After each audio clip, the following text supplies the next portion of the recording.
Do you recognize that? Everyone calls Walter White a genius. But what if his biggest flex wasn't chemistry? It was seeing how far the truth could hide in daylight. At a certain point in Breaking Bad, it becomes less a story of crime and concealment, and more an extended exercise in how many times one man can confess to murder without anyone noticing.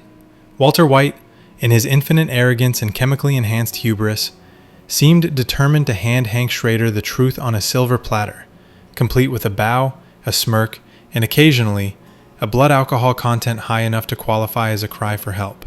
The clues were everywhere. Walter White? You got me. You got me, he said, literally, when Hank discovered Gail Bedeker's notebook marked with the initials WW. Most people would call that a confession. Hank called it a coincidence and poured another beer. You think this Gale person is your Heisenberg? Walt then followed up with a masterclass in self-sabotage, dismissing Gale as a mere amateur at a dinner party, declaring that the real Heisenberg was still out there. Could be anyone, he joked. Willy Wonka, Walter White, Woodrow Wilson. A hilarious bit of wordplay for a man under federal investigation, and a tragic missed opportunity for the one holding the badge. But Walt never stopped there. $500,000 in cash. When confronted with a duffel bag, Hank asked what was inside. $500,000 in cash, Walt replied. Honesty so brazen it looped back around to absurdity.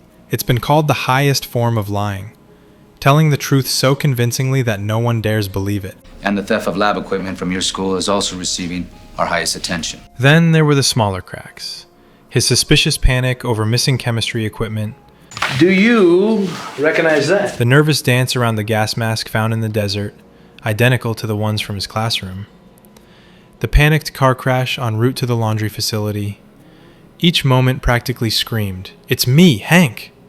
And each time, Hank shrugged. Blinded by the kind of familial loyalty that turns a DEA agent into a sitcom husband with a gun. Even when Walt drunkenly bragged that Gale wasn't the real Heisenberg, Skyler looked at him like he'd grown a second head. Say he's my guy. Your guy? But Hank? He chuckled. Because of course the timid chemistry teacher couldn't possibly be the criminal genius he'd been chasing across the Southwest. After all, what meth kingpin drives a Pontiac Aztec? Perhaps the most telling detail is that law enforcement, at large, never so much as nudged the idea forward. Walt's connection to Hank made him invisible, protected by a wall of professional courtesy and bureaucratic cowardice. Well, turns out he has a record. When evidence pointed straight to the chemistry lab, the investigation conveniently stopped at the janitor, whose only real crime was being kind to Walter White. Hey, whoa, look at that. Jesus, Walt. Oh, yeah. Nice, let me see that. By the time Walt rolled up in a fleet of new cars and an expensive watch, the transformation from meek teacher to suburban kingpin was complete. And still, no one asked the obvious question. The man told the truth again and again, loudly, smugly, recklessly. And the world heard only the sound of a harmless genius rambling. In the end, the greatest trick Walter White ever pulled wasn't convincing Albuquerque he wasn't Heisenberg. It was convincing everyone that Heisenberg had to look like someone else. Don't fool yourself. Hank didn't hate Walt for being a criminal. He hated him for making him feel stupid. But I have to ask you about this. When Walter White finally found himself cornered by his brother-in-law Hank Schrader, the master manipulator seemed to have run out of cards to play. Yourself, these wild accusations, they could destroy our family. For a man who had lied his way through cartels, DEA investigations, and suburban domesticity, Walt's last resort, a limp, "we're family" plea, was almost tragic in its futility. The chemistry teacher turned drug lord genuinely seemed to believe that a few sentimental phrases could patch over a year's worth of deceit, manipulation, and destruction. My cancer is back. Hank, however, was long past sentiment. I'm back on chemo and I am fighting like hell. Walt's feeble attempt at human connection, mentioning medical bills, the return of his cancer, and vague appeals to familial loyalty, was less a gesture of reconciliation than a desperate bluff. You killed 10 witnesses to save your sorry ass. The sympathy play didn't fail because it was unconvincing. It failed because Hank had already seen the full breadth of Walt's deceit. You drove into traffic to keep me from that laundry. By this point, Walt wasn't a misguided father trying to provide for his family. He was the man who faked car accidents to manipulate his brother-in-law, bugged his office, crashed their shared vehicle to protect his meth empire, and turned every act of compassion into a tactical maneuver. That call I got, tell me Marie was in the hospital. That was in Pinkman. To imagine that Weir family might sway Hank is to ignore the sheer avalanche of betrayal preceding it. Over the course of barely a year, Walt's double life had gutted Hank's career and psyche. They had knacks.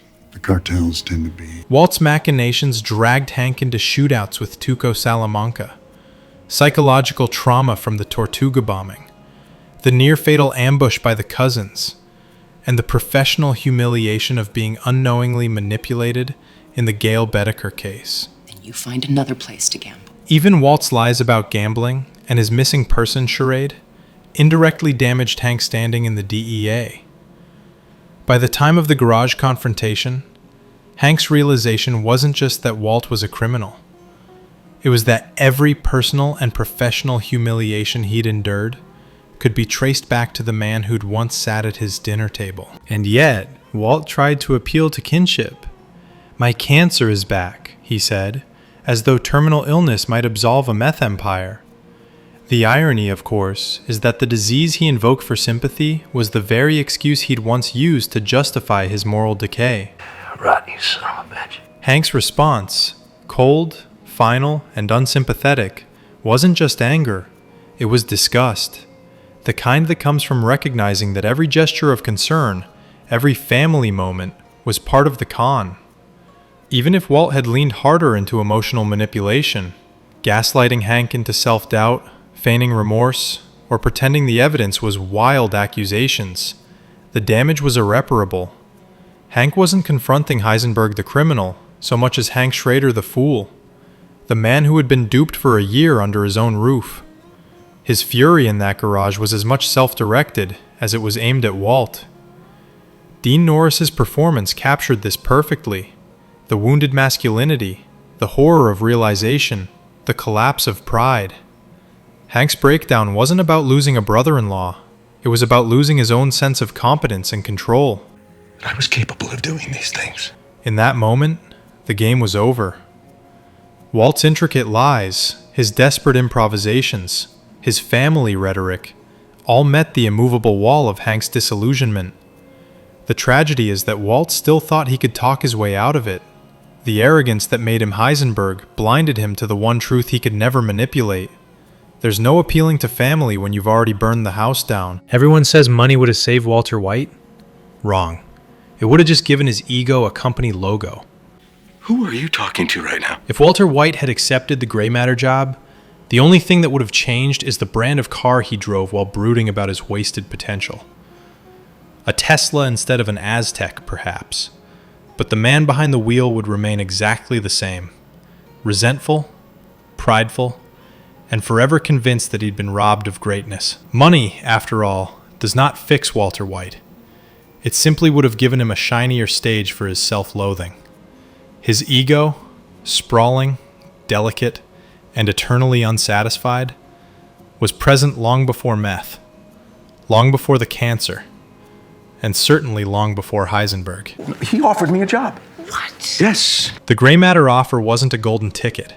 It was a mirror, showing him what he could never stomach, being the lesser man in someone else's empire. Even in that universe, where the company's insurance paid for his treatment and the family lived comfortably, Walt's spirit would remain bankrupt. His pride would curdle into depression, his resentment into quiet sabotage. He would have found a reason, any reason, to quit, to dramatize his independence, to prove to himself that he wasn't beholden to Gretchen and Elliot's charity. Say my name. Walt never wanted help. He wanted worship. The myth that teaching kept him humble is laughable. The classroom merely gave him a captive audience. His need for control, disguised as authority, was barely contained by the walls of his chemistry lab. The difference between the classroom and the cartel was merely scale. Given the chance, he would have done to gray matter what he did to his high school and his family.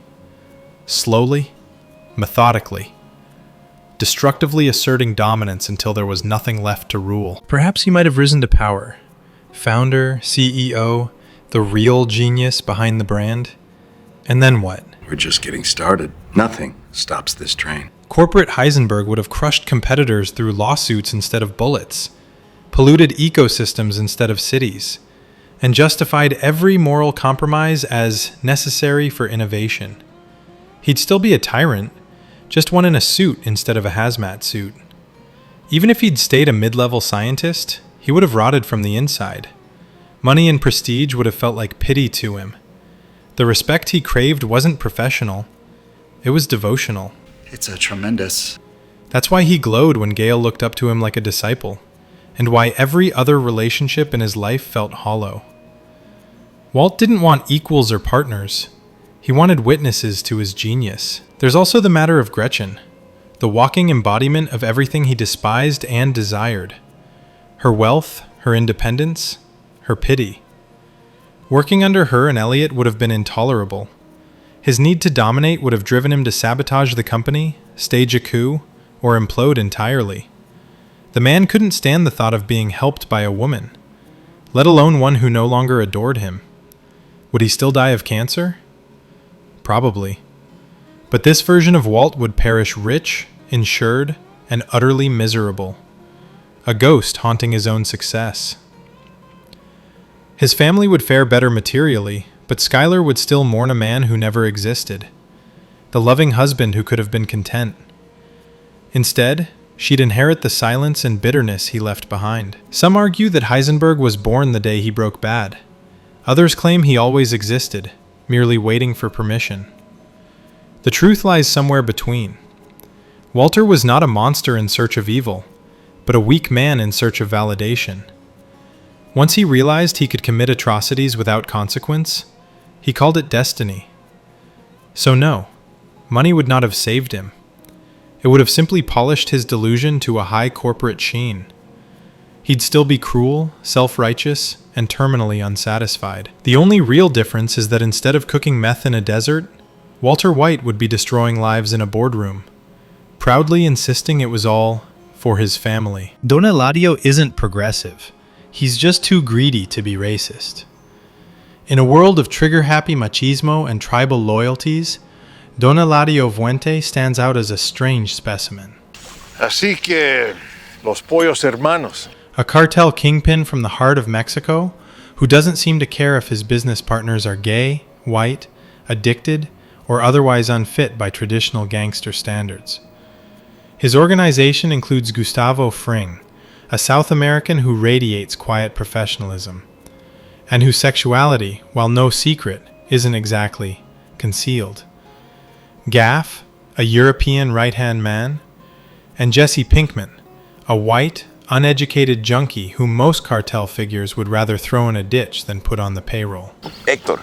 For a man surrounded by people like Hector Salamanca, the embodiment of bigoted, cigar-stained machismo, Eladio looks almost progressive. Of course, that illusion evaporates the moment one remembers what actually motivates him. Le podemos mostrar cómo fabricarla, aquí mismo en México. Eladio isn't woke, he's pragmatic. His favorite color isn't rainbow, it's green. The man has no ideology, no sentimentality, no tribal loyalty. He has profit margins. Daría sus ganancias.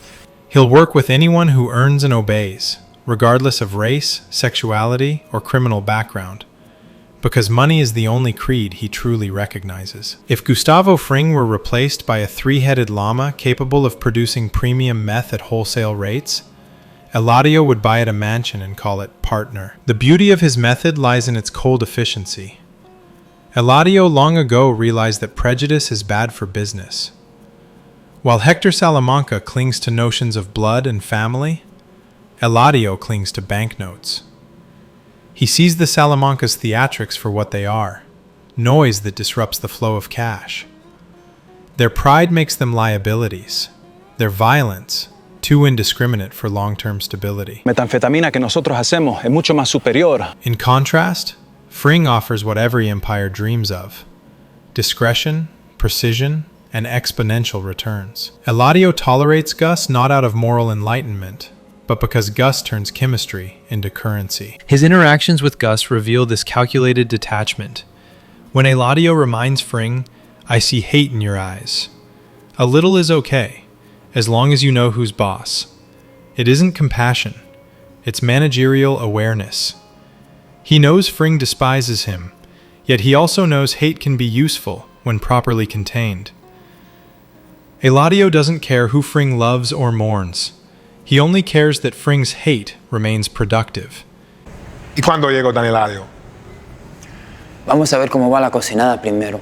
Even his supposed concern for Jesse's drinking problem stems not from empathy, but from logistics. He wants his new cook operating at full capacity, not passed out over the product. In essence, Eladio treats people as replaceable assets, tools in a ledger, not souls in his care. He hates everyone equally, which makes him oddly consistent. Dice que son invitados. Hector's insults roll off him not because Eladio is forgiving, but because Hector's fury doesn't affect the bottom line. His lack of discrimination isn't moral, it's mechanical. He doesn't see people long enough to discriminate against them. Ironically, this moral vacancy gives him a veneer of modernity. To the untrained eye, he looks tolerant, a cosmopolitan criminal who transcends prejudice. But peel back the polish, and he's not a champion of diversity. He's its accidental beneficiary. Like any businessman with no guiding principles beyond profit, Eladio has discovered the secret that makes corporations, mafias, and nations alike function. Identity only matters until the money arrives. By the time Gus and the Salamancas are at each other's throats, Eladio's strategy becomes clear. He fuels the feud just enough to weaken the old guard without getting his hands dirty. He knows the Salamancas' arrogance undermines their worth, and he quietly nudges Gus forward as the more efficient earner. Bolsa plays along, politely concealing the same calculation. ¿Sabes por qué? Porque cuando yo mando... None of them are loyal to blood or brotherhood, only to the steady hum of income, equally because he doesn't believe in anything at all. In a way, that's the purest form of capitalism, a hierarchy so stripped of ideology that profit itself becomes the only prejudice. So no, Don Eladio isn't a champion of inclusion.